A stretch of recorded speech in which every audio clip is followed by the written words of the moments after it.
Gabriel Jesus deve figurar na lista de jogadores negociáveis pelo Arsenal em janeiro. Vídeo de hoje do canal do Nicola traz mais detalhes sobre essa história e fala também sobre o Cruzeiro e uma especulação pra lá de maluca de que Gerson interessa a Raposa. Para completar as últimas do mercado, bastidores, finanças e muito mais. Fala aí pessoal, sou Jorge Nicola, bem-vindos a mais um vídeo do canal. Sempre bom ter vocês por aqui sem perder tempo. Pedir para deixar like, se inscrever no canal e ativar as notificações. Para te falar sobre 3 brasileiros no top 60 entre atletas sub-17 do mundo. O jornal The Guardian da Inglaterra listou os 60 jogadores jovens mais interessantes do planeta. E a seleção ou o futebol brasileiro tem 3 representantes. Ângelo, lateral direito do São Paulo e já vendido para o Strasbourg da França. Gabriel Mack, meio atacante do Grêmio e pretendido por vários clubes importantes da Europa, além de Cauã Prates, jogador de lateral esquerdo revelado na base do Cruzeiro e que tem sido utilizado até em algumas partidas do time de cima, pode jogar como lateral esquerdo e também como zagueiro. Só para registrar que no ano passado, esse mesmo jornal The Guardian havia feito uma lista com os 60 jovens mais interessantes do mundo e havia colocado Estevão, ainda no Palmeiras, Mastantuono, ainda jogador do River Plate, e Lamine Yamal, jogador do Barcelona. O resto da história todo mundo já conhece, os 3 arrebentaram ao longo da temporada. Hora de falar sobre o Cruzeiro para acabar com uma especulação que surgiu ao longo da segunda-feira. Vi um site cravando que Gerson interessa a Raposa. Confesso que desde o princípio achei meio estranho. Não tem sido a política de investimentos nova do Pedro Lourenço contratar jogadores mais veteranos, especialmente com cifras astronômicas. O Zenit já deixou bem claro que até topa negociar o Gerson, mas pede 25 milhões de euros. Na última janela de transferências, o Cruzeiro investiu pesado em jogadores jovens, a única exceção Luiz Sinisterra, 26 anos de idade, contratado por 11 milhões de euros. Qual seria a lógica de 6 meses depois adquirir um atleta 2 anos mais velho e por 14 milhões de euros a mais? De qualquer forma, consultei uma fonte cruzeirense que afirmou que o Gerson não faz parte dos planos. O Gerson vai ter dificuldade de se recolocar no futebol brasileiro, especialmente por conta desse investimento de 25 milhões de euros. Ele chegou a dar uma cavada no Palmeiras nos últimos dias, curtindo o comentário de um torcedor alviverde, pedindo para que a Leila Pereira o contratasse. Esse torcedor disse que inclusive buscaria o Gerson no aeroporto. Só há chance de qualquer negociação envolvendo Gerson e Palmeiras acontecer se o Zenit também colocar ou topar colocar jogadores no negócio. Eventualmente o Riquelme Felipe, atleta da base do Palmeiras, que já foi alvo do Zenit, poderia ser uma alternativa.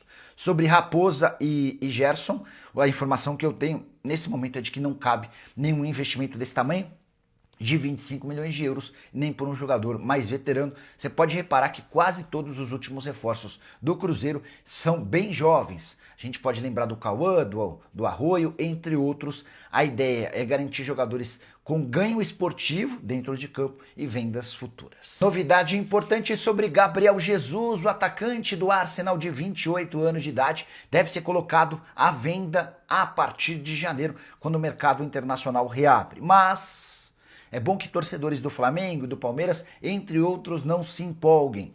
A tendência é que o Gabriel Jesus permaneça na Europa e as condições financeiras são uma grande explicação. Primeiro, ele ganha 6 milhões e meio de reais por mês, valor completamente fora da realidade dos times de futebol no Brasil. Depois, importante registrar que o Arsenal topa vendê-lo, mas vai querer uma compensação financeira extremamente importante. O jogador havia sido comprado do Manchester City por 52 milhões de euros e o Arsenal sabe que já não consegue mais recuperar todo esse dinheiro. Mas a avaliação hoje no Transfer Market aponta algo na casa dos 32 milhões de euros.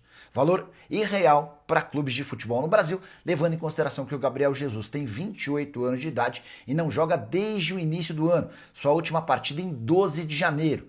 Ele sofre com um problema sério no joelho que o afeta inclusive desde a última Copa do Mundo. A gente está quase chegando à Copa do Mundo de 2026 e esse problema no joelho persiste desde a Copa de 2022. Só para registrar, sua última temporada foi de 27 jogos, 7 gols e 2 assistências. A avaliação dentro do Arsenal é de que o custo-benefício dele é ruim.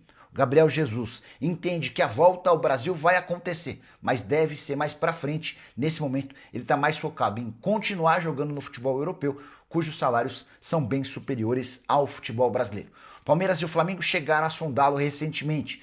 Palmeiras para entender as condições e o Flamengo para demonstrar interesse. Mas diante das cifras para a compra do atleta e salários, tudo isso torna uma negociação com o Gabriel Jesus muito, mas muito difícil. Hora de falar sobre o Cruzeiro. Você sabia que a Raposa tem o colombiano mais valioso do futebol na América do Sul? Eu me refiro a Luiz Sinisterra. Levantamento feito pelo site Transfer Market aponta o Sinisterra como o jogador mais valioso do país dele, atuando no futebol da América do Sul.